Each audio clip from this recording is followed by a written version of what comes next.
السلام عليكم ورحمة الله وبركاته. لما رمضان يجي في الشتاء يبقى طواجن الدفا، اللبن اللي بيغلي مع السكر مع الملفي مع القشطة مع الكريم شانتيه مع ان انتي تولعي الفرن وتدفي البيت كله. حلوة حلاوة مش طبيعية. يلا بينا نسمي الله ونصلي على سيدنا محمد ونشوف احنا عملنا الجمال ده كله ازاي. اللهم صل وسلم وبارك على سيدنا محمد وآله وصحبه اجمعين.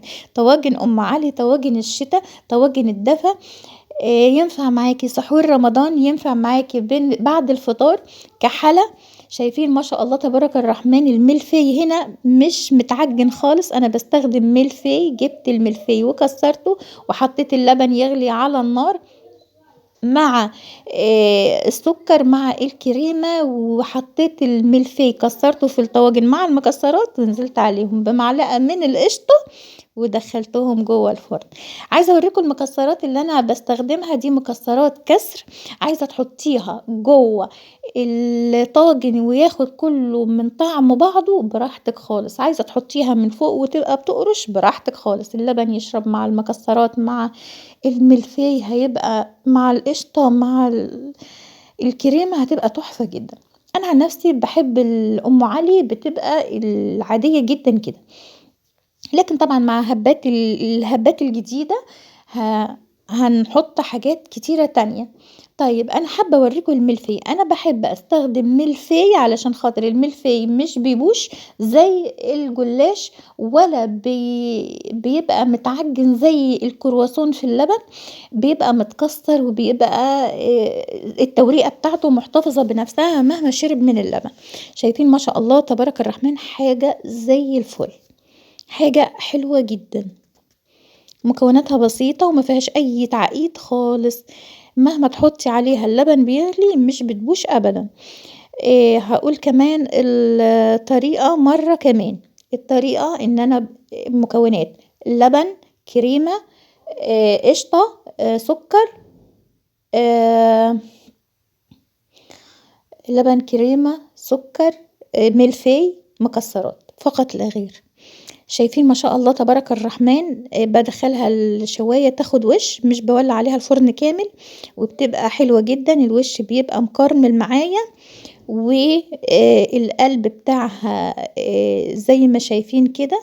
المكسرات دي حابة اقول عليها حاجة، ان دي مكسرات كسر، بتبقى بنص التمن، مش بتبقى باهظة الثمن خالص ومش غالية اساسا.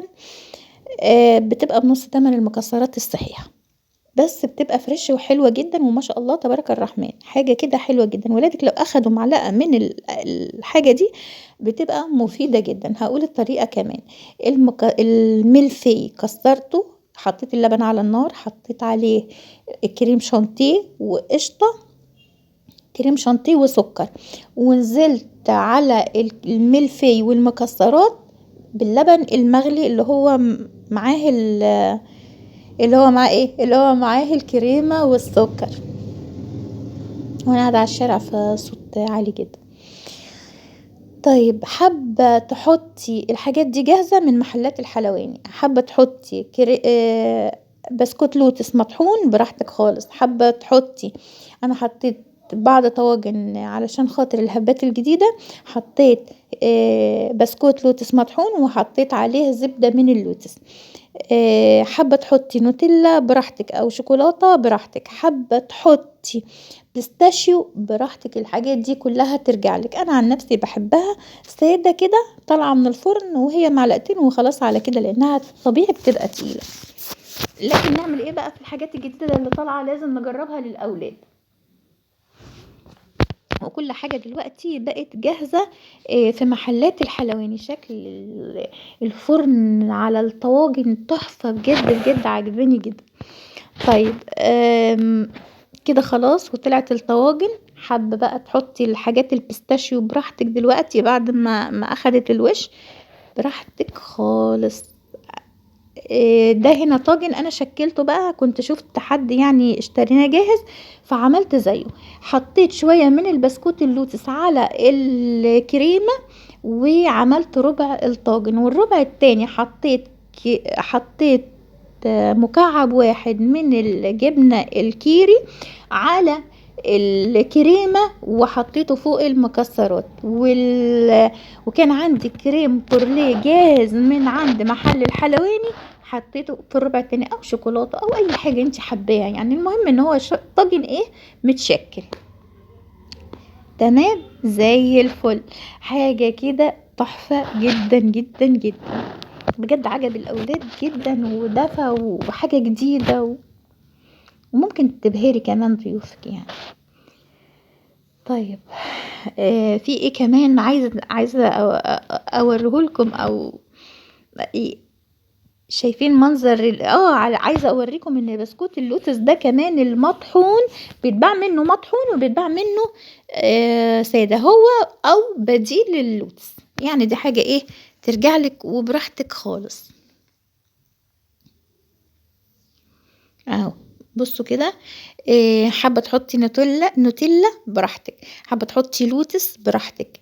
انا هوريكي بالتفصيل الممل يعني، بس يا رب ما تزهقوش مني ويا رب اكون خفيفة على قلوبكم. بسم الله تبارك الرحمن.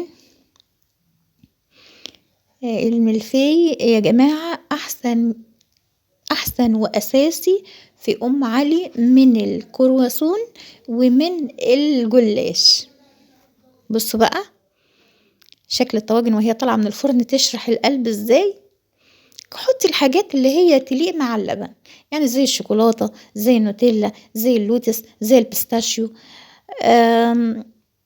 بصوا هنا برضو حد من الاولاد حط كنافة متحمرة، كنت محمرة شوية كنافة عليها، حط قشطة على البيستاشيو. هنا في دي شوكولاتات جاهزة متجابة جاهزة برضو من محل الحلواني للي حابب يعني. وهنا برضو حد حط برضو من اللي هو البيستاشيو عليه. شايفين اللبن ده لبن سايب من عند اللبان، مش محتاج والله قشطة يعني، هو بقشطته بزبدته بكل حاجة فيه، مش مبستر، وحسب ما انت عايزة اعملي. بصوا بقى حاجة كده تحفة تحفة تحفة من غير كمان ما احط له اي حاجة، مش محتاج حاجة، بس احنا عشان بس الحاجات الجديدة حبينا. الشوكولاتة دي جاهزة بس انا حطيت عليها شوكولاتة سايحة، الشوكولاتة دي جاهزة من عند الحلواني. منظر يعني لقيت طبعا الحلويات دي محتاجة ايه، محتاجة فنجان قهوة بقى يعقد بقى الريق كده ويصحصح الدماغ. فنجان من القهوة معاه معلقتين قهوة عادي، وحطيتهم على السبرتاية، انا عملت فنجانين بصراحة، وحطيته على السبرتاية كده لغاية السبرتاية تبقى نارها واطية، ولغاية ما طلع الوش كده وبقى فنجان قهوة تحفة جدا. يا رب كده اكون خفيفة على قلوبكم، ويا رب ما اكونش ازعجتكم، وحلو رمضاني سهل وجميل ومغذي ومفيد للاطفال. وافتكروني بدعوة حلوة ولايك وشير، وتفضلوا معايا فنجان القهوة اللي ريحته جايبة لغاية هنا ده. والسلام عليكم ورحمة الله وبركاته، وباي باي، إلى اللقاء في وصفة جديدة إن شاء الله.